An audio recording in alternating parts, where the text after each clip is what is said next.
moram ti reći da se ja ne vozim u Ispunjanu. Šta? Stani, znači prvi što meni ste. Pa šta ako vidim teško?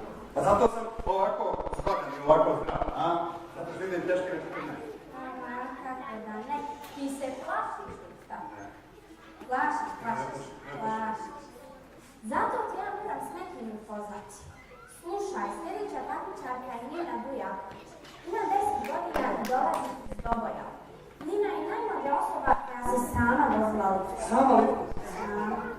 Prilikom jednog povratka i šetnje, mama je potrčala za vratom i vrata lifta su se zatvorila. Nina je u kolicima odšla na 6. sprat gdje su komšije u tom trenutku pozvali lift.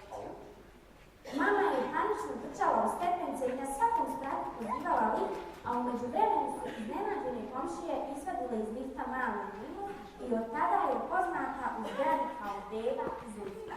Ali sad, ja sam ona plaši lifta izlo kao ja? Pa naravno da se ne plaši. Ja se nadam da ću ti razgovor s njom. Nadam se. A prije razgovora, jesam. Inače izvesti pjesmu Ljubav kad daješ radost.